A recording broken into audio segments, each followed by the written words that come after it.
you were saying before that, you know, working in this field with nursing makes you realize that tomorrow isn't promised. So I'm actually, that kind of like for some reason that resonated with me when you said that, because I'm in therapy right now, like very intensive, like therapy for mental health stuff. And I struggle with a lot of anxiety of things going wrong. And that's kind of like one thing we're working on in therapy is we're at a certain, we've had to like, it took us a while to get here. It wasn't like the first time we had a therapy session. Like she had to like slowly ease me here.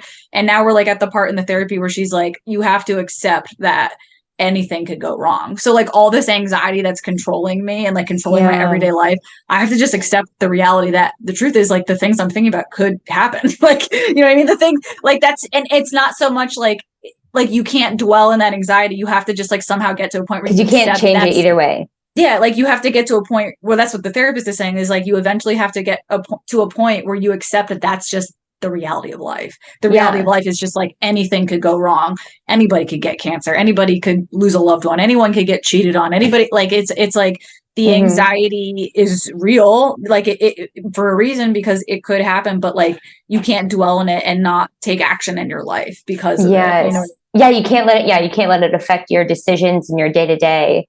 And I like, I also I challenge myself to remember that like the unknown that like allows for a space of anxiety like that is the same unknown that allows for like, what if everything went right? Like, what if you experience something insanely rare and beautiful? And like that unknown is also where like my dreams of like having a TV show live and like having, you know, this XYZ future that I want. And I don't know, it's so hard though. It's like impossible for our brains to anticipate positive. What I've been learning in the therapy is that the human brain is designed to, because people know this, like people know that, like they always talk about this, like if you go to a grocery store or a restaurant, like if you go to a restaurant and you have a good experience, you'll just say good job to the waitress and go home. If you have a bad experience, someone's going to get on Yelp and write it.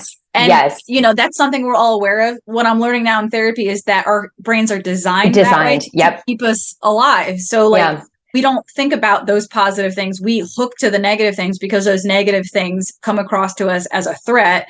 And if we see a threat, we want to survive. So yes, if you're walking through the Serengeti, you don't want your brain distracted by a pretty flower. Like you want to alert to the fact that there's a cheetah there. Like your brain is designed to be like, that takes precedence. Like that thing is a threat. That thing is a danger to me. Like things that are negative in the same way that, you know, people will talk about like you read a million comments and they're all like, beautiful, love you, this is so funny, great job. And then one person says something weird or negative or off. And like, that's the one you remember. Like you'll be like, everybody on the internet thinks I'm fat. They hate me.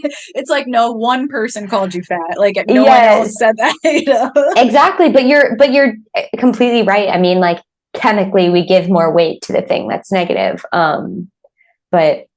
And it's like another thing she said to me is like, you don't want to let go of your anxiety altogether. Like it has to be there a little bit. Because you do need to run from the cheetahs sometimes, but like you can't keep it in front of your face all the time. You can keep it in your pocket and like continue with your life. So that's like a lot of what I've been working on. So that's why that kind of resonated what you said about learning from, you know, working with cancer patients is like realizing like, oh, this could happen to me one day. Like this could happen to anybody. So like, you know, when we complain about these dumb things like, oh, my nose looks too big in this picture, it's like, bitch, be grateful you have a nose. Like, you know, yeah.